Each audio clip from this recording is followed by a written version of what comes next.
پچھلے پروگرام میں ہم نے دیکھا کہ جمال الدین افغانی رحمۃ اللہ علیہ نے دوسرے آسمان پہ حضرت علامہ کو قرآن ناطق یا خلیفۃ اللہ کی 4 خصوصیات بتائی تھیں، جن میں پہلی ہم نے وہاں ڈسکس کی وہ تھی کہ وہ خلیفۃ اللہ ہے، اللہ کا خلیفہ ہے، اس کی کچھ خصوصیات ہم نے ڈسکس کی۔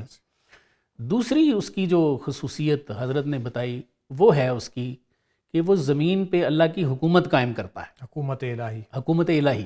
ٹھیک۔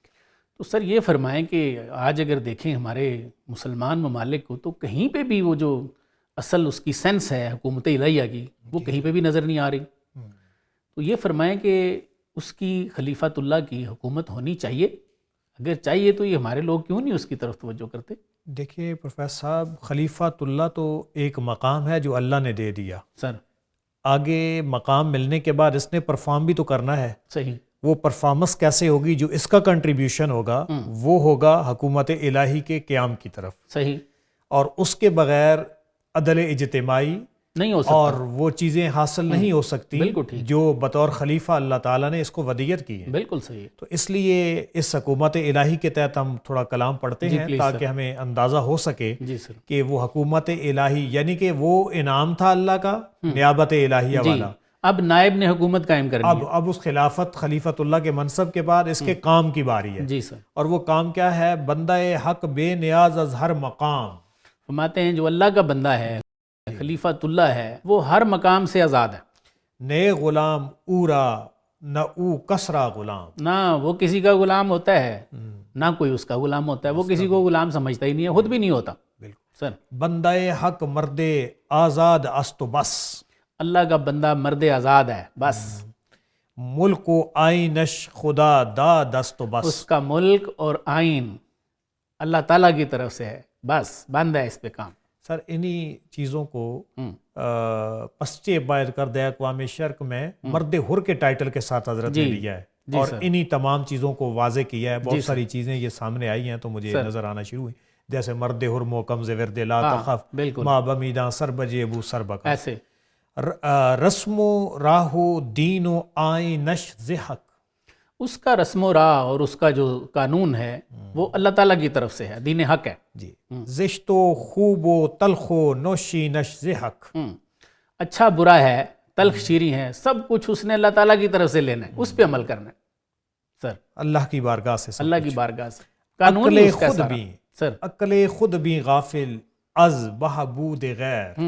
متیں اب اس کا الٹ ہے، یہ جو عقل خود بھی ہے نا، جو صرف اپنے آپ کو عقل دیکھتی ہے، صحیح ہے۔ تو فرماتے ہیں ایسا شخص جو صرف اپنے آپ کو دیکھتا ہے وہ دوسروں کی بہبود کی توجہ نہیں کرتا، سر یہ جو خیال نہیں کرتا۔ کیپیٹلسٹک سسٹم ہے نا، اس کا ایک فیچر لکھا گیا سیلف اورینٹڈ، کہ صرف اپنی ذات کو دیکھنا، اس خول سے باہر نہیں نکلنا۔ تو یہ وہی چیز ایکسپلور کی گئی ہے۔ سر ایون یہ جو ہماری جمہوریت ہے سو کارڈ، اس پہ بھی علامہ نے بڑا لکھا ہے، بالکل جمہور کے ابلیس ہے ارباب سیاست، وہ شیطان سے کلوا دیتے ہیں، باقی نہیں میری ضرورت ہے اخلاق۔ اس میں بھی جو کچھ ایسے ڈکٹیٹرز پیدا ہو جاتے ہیں تو وہ بھی صرف وہ عقل خود بھی ہی ہے، دوسروں کا خیال نہیں کرتے۔ جمہوری غلام پختہ کارش ہو۔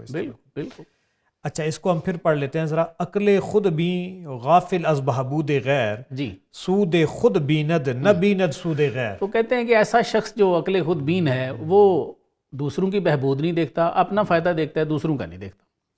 سر اور اس کے بعد کہتے ہیں وہی حق بائندہ سود ہما، وہی حق آگے بائندہ سود ہما، جو یہ اس کو بھی ذرا تعمیم جو ہے، جی اب اس کو وہی حق فرما دیا ہے جس کو اللہ کی طرف سے الہام ہوتا ہے، اللہ کا بندہ ہے اور تمام کا فائدہ بھی دیکھتا ہے، سب کا فائدہ دیکھتا ہے۔ سر در نگاہش سود و بہبود ہما، وہ اپنا فائدہ نہیں دیکھتا، وہ سب کی بہبود، سب کا فائدہ جو ہے اس کو کوئی ڈسکریمنیشن نہیں ہے اس کے اندر، نہ لالچ نہیں ہے۔ الخلق و عیال اللہ کے تحت پوری مخلوق کے ساتھ وہ سایہ فگن رہتا ہے، جیسے آپ صلی اللہ علیہ وسلم کی مثال دیکھ لیں نا۔ جی سر۔ عادل اندر صلح و ہم اندر مصاف، جنگ ہو امن ہو وہ عادل ہے۔ سر وصل و فصلش لا یرائی لا یخاف، اب یونین ہو، وصل ہو یا سیپریشن ہو تو دونوں حالتوں میں نہ اس نے کسی کو رعایت دینی ہے نہ کسی کا خوف کھانا ہے. بالکل, یعنی کہ خلوت ہو کہ جلوت ہو, خلوت ہو یا جلوت, جیسے بھی لا حالات. یرائی ولا غیر حق چوں ناہی و آمر شود. تو فرماتے ہیں جب غیر حق یعنی خلیفۃ اللہ کا جو اپوزٹ ہے اس کو کہتے ہیں غیر حق, جب اس کی حکومت آتی ہے وہ اوامر و نواہی پہ بیٹھ جاتا ہے. زور و برنتواں قاہر شود. تو فرماتے ہیں جو زور آور ہے وہ کمزوروں پہ غالب آ جاتے ہیں. زیر گردوں آمری از قاہری است. فرماتے ہیں اس آسمان کے نیچے دیکھا گیا ہے کہ جو حکومتیں ہیں وہ جبر سے بنتی ہیں. آمری از ما سوی اللہ کافری اور است. فرماتے ہیں کہ ما سوی اللہ کی جو حکومت ہے وہ کافری ہے. یعنی کہ مائٹ از رائٹ چل رہا حق ہے. کی حکومت ہو تو وہ عین اسلام ہے, اسلام اور ہے. فرماتے ہیں کہ اگر حق کی حکومت نہ ہو تو وہ کافری ہے. اب اس کلام کے اندر پروفیسر صاحب آپ نے دیکھا کہ کس انداز کے اندر حضرت علامہ نے اس چیز کو واضح کیا ہے کہ جو اللہ کا خلیفہ ہوگا وہ حکومت جب قائم کرے گا تو اس کے فوائد کیا ہوں گے. عادل ہوگا, سب کا فائدہ دیکھے گا, سب کا فائدہ دے گا, سیلف اورینٹڈ نہیں ہوگا, اپنی فیملی کنبے پریوار قبیلے کو نہیں دیکھے گا, سب کے لیے کرے گا.